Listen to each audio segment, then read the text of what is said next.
Okay. વિનેશાનંદજી, હમણાં આપણે સૂક્ષ્મતર દોષો અને એની અથડામણમાં આપણે આખા દિવસનું પુરુષાર્થમય ગોઠવણી કરી છે, પ્રયોગાત્મક. એ પ્રયોગ રાખીશું.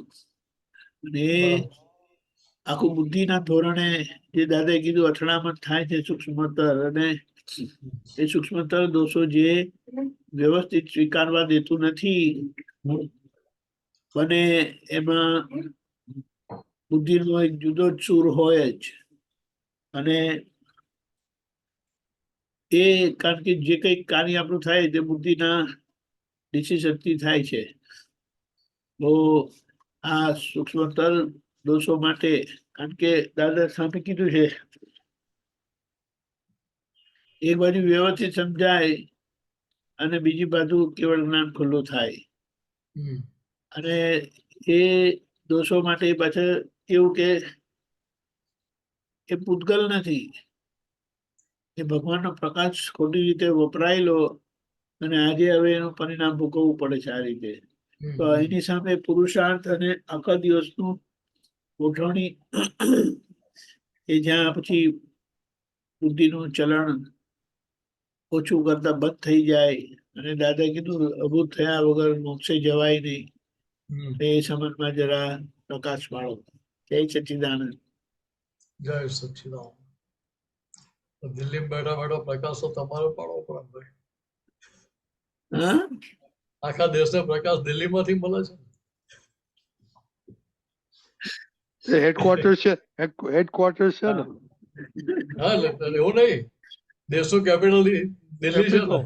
હા, હા, દીપકાજી દિલ્હીમાં બેઠેલો પ્રકાશ એમને પાડવો પડે ને બધે. હા, બાજુમાં એમને ગઈકાલે પાડેલો, હવે આજે તમારો ચાન્સ.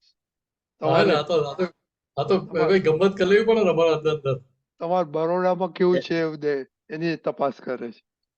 હા, એ વાત તો સાચી છે. બધા સહી સલામત છે કે ધ્યાન રાખે છે. એટલે મૂળ વસ્તુ ક્યાં છે, તો કે સૂક્ષ્મ સ્તર દોષો ક્યાં ક્યાં થાય છે, કે ત્યાં બુદ્ધિ જે વાસ્તવિકતા જોવા નથી દેતી. બુદ્ધિ વાસ્તવિકતા સ્વીકાર કરવા નથી દેતી, ને એનાથી ઊંધું બતાવે છે. પ્રેઝન્ટેશન આખું ઊંધું કરે ત્યાં. એટલે એ ઊંધું પ્રેઝન્ટેશન છે, ત્યાં મારાપણું પોતાપણું બનાવડાવે છે આખું. એટલે ખરેખર મિનેસ નથી, તો ત્યાં શું બતાવે કે ના, હું મિનેસ જ છું, આ મને જ કહ્યું.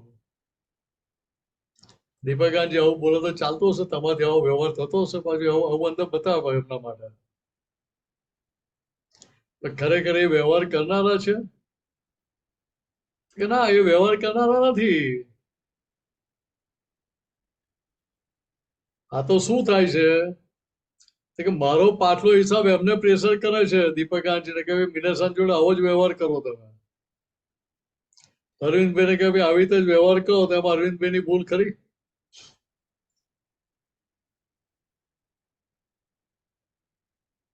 દીપકાજીની ભૂલ જોવાય મારથી કે હવે આ વસ્તુ જો કે અહીંયા એક વ્યક્તિ માટે નહીં, હવે ખરેખર જો બુદ્ધિ આપણું હિત બતાવતી હોય તો ત્યાં મિનેશ એની ભૂલો જ બતાવ્યા કરે. પણ ખરેખર શું કરતા કે મિનેશની ભૂલોને છાવરે છે, કે ભૂલોનું રક્ષણ કરે છે.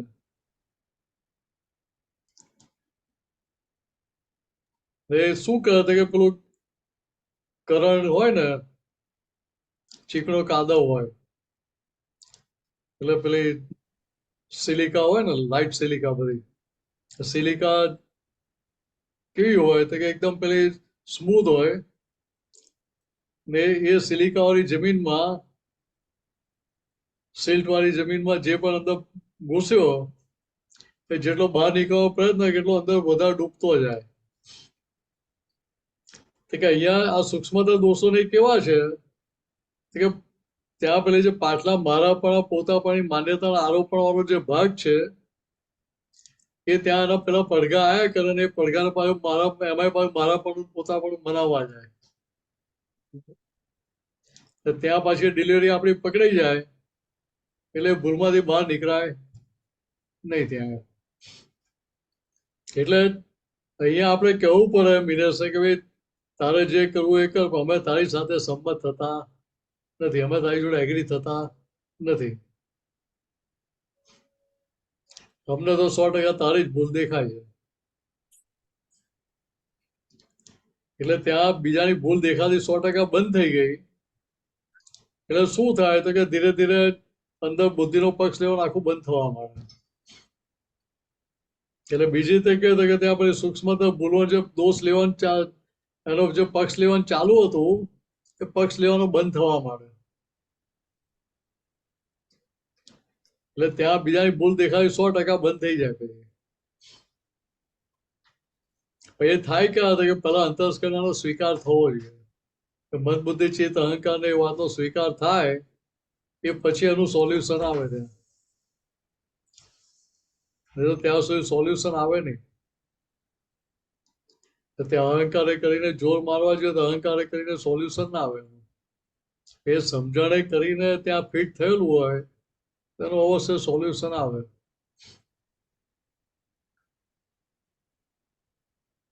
એટલે બીજી રીતે કહીએ તો કે આજે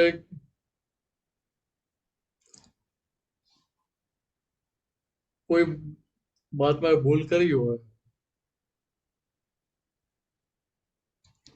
તો ત્યાં મિનેસરે કેવી રીતે જોવાની હોય તો કે ત્યાં પહેલું તો આજ્ઞા હાજર હતી રિલેટિવ પોઈન્ટથી વ્યક્તિ છે, રિયલ પોઈન્ટથી શુદ્ધ આત્મા છે. તો કે ભૂલ એણે કરી તો કે ના, ભૂલ એણે નથી કરી. તો પાટલી જે હિસાબ જો ભૂલ વાળો હતો એના આધારે ત્યારે ભૂલ થઈ ગઈ. પણ જોડે સામે તારણ શું નીકળે કે ભાઈ આવા સંજોગો હું મુકાવું તો મારે આ ભૂલ કરવી નથી.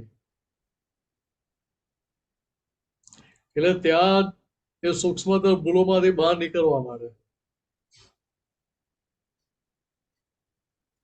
સામાન્ય રીતે શું થાય તો કે ભાઈ ત્યાં આપણે રક્ષણ કરીએ.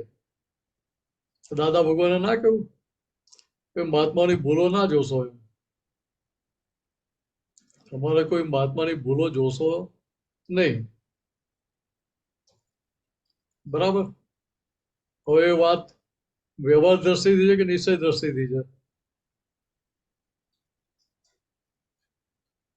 દીપક આનંદજી. નીચે જતી તો હોય જ નહીં ને. ના, આપણે લઈએ છીએ કેવી રીતે?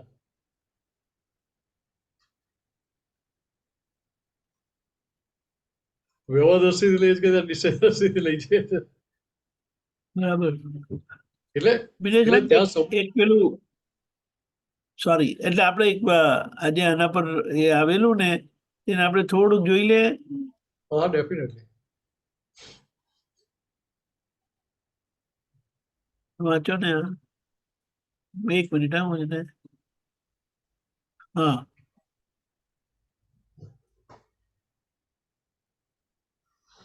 આવ્યું સ્ક્રીન પર? સ્ક્રીન પર આવી ગયું. એટલે અહીંયા જો અકેલી સરસ વાત કે સૂક્ષ્મતા અથડામણો કોને કહેવાય? તો દાદા જવાબ આપે, દાસી તું કોકને મારતો હોય ના ભાઈ જ્ઞાનમાં જુએ કે હું શુદ્ધાત્મા છું, આ વ્યવસ્થિત મારે છે એ બધું જુએ, પણ મનથી સહેજ દોષ જુએ એ સૂક્ષ્મતર અથડામણ. એટલે મનથી સહેજ દોષ જુએ એટલે શું થાય કે ત્યાં સામાન્ય કરતા સ્વરૂપે જુએ.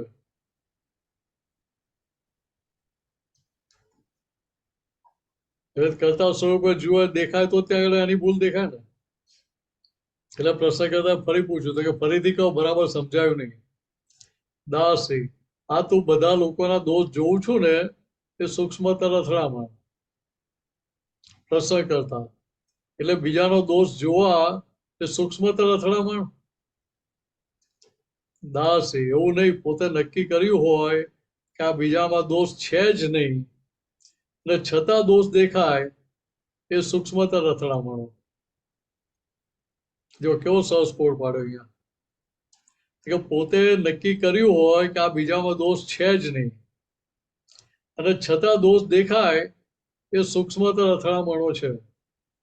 કારણ કે શુદ્ધાત્મા છે અને દોષ જુદો છે, કે શુદ્ધાત્મા અને પ્રકૃતિ બંને જુદી છે. સમજાય? કરેક્ટ? હવે ત્યાં સૂક્ષ્મતર અથડામણ થાય છે કે ત્યાં બુદ્ધિનો પ્રભાવ કામ કરે, બુદ્ધિના પ્રભાવમાં છો તમે, એટલે તમને ત્યાં બુદ્ધિ દેખાડે છે કે ના પણ તો આવું તો નથી કરાય જ નહીં ને. ચાલો નિમિત્ત છે બરાબર, તો એની નિમિત્ત તરીકે 10% જવાબદારી તો ખરી જ ને.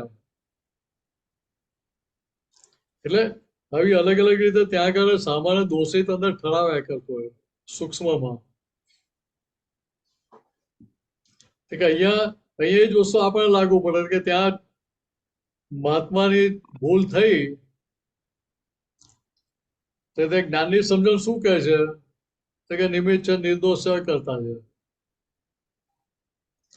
પણ એ જ્ઞાન મારે અંદર સમજવા માટે છે કે બહાર કહેવા માટે? હું ત્યાં બહાર કહું કે ના ભાઈ એ તો નિમિત્ત છે, નિર્દોષ કે એની ભૂલ જોવાની જ ના હોય આપણે, તો એ શું થયું કે મેં સૂક્ષ્મતર દોષ કર્યો ત્યાં આગળ.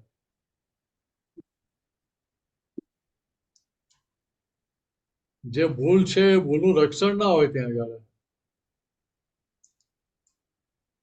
ભૂલનો ભૂલ તરીકે સ્વીકાર પણ હોય છતાં આપણે સામાન્ય કરતા સ્વરૂપે દોષિત જોતા ના આવીએ, ત્યારે એનો ઉકેલ આવતો પેલી અથડામણ થાય નહીં ત્યાં. બરાબર છે દીપિકાજી? બિલકુલ, બહુ સરસ. જય એટલે સચ્ચિદાનંદ. અહીંયા આપણે સમજવું ના છે કે આપણે મહાત્માઓ અંદર એકબીજા સાથેનો વ્યવહાર હોય, એ વ્યવહારમાં અજાણતામાં આપણે આ સૂક્ષ્મતર અથડામણોમાં જતા રહીએ, સૂક્ષ્મતર દોષોમાં જતા રહીએ ત્યાં, એટલે ત્યાં જલાઈ જઈએ છીએ આપણે. એ સમજાય નહીં આપણે ખરેખર આપણે આ શું કરી રહ્યા છીએ. કે મને મારી ડિઝાઇન પ્રમાણે દેખાય કે ના ભાઈ આ તો ભૂલ દીપકાંતજીની જ છે, આવું તો કરાય જ નહીં ને. તો ત્યાં તારણ નીકળે, મને કન્ક્લુઝન નીકળે તો ત્યાં ખબર પડે કે ના ભાઈ ખરેખર તેમની ભૂલ હતી જ નહીં. તારા ચશ્મા ખોટા પહેરેલા હતા માટે તને ભૂલવાના દેખાતા હતા, કે ચશ્મા ઉતારી નાખીએ તો ભૂલ વગરના જોવા પડે કે ભૂલ વગરના દેખાય. જોવું પડે, જોવા પડે કે દેખાય. ચશ્મા નીકળી ગયા તો ભૂલ વગરના દેખાય ને. કરેક્ટ. કે અહીંયા કયા ચશ્મા ઉતારવાના? કે પેલા બુદ્ધિના જે ચશ્મા પહેરે છે ઉતારવાના છે. એટલે ત્યાં બુદ્ધિના પ્રભાવમાં ના રહ્યા તો પેલી સૂક્ષ્મતર અથડામણ તો ઓટોમેટિક બંધ જ થવા માંડે. એટલે જોવાથી ખબર પડે કે બુદ્ધિના ચશ્મા વાપરી રહ્યા છે. બરાબર છે. અને બુદ્ધિના ચશ્મા નીકળી ગયા કે પેલું સીધું દેખાવા માટે. Correct, as it is. Right, બહુ સરસ. તો આપણો ઉકેલ આવે ને. જય સચ્ચિદાનંદ. જય સચ્ચિદાનંદ. Okay, very good. જય સચ્ચિદાનંદ. હવે આપણો ટાઈમ થઈ ગયો છે.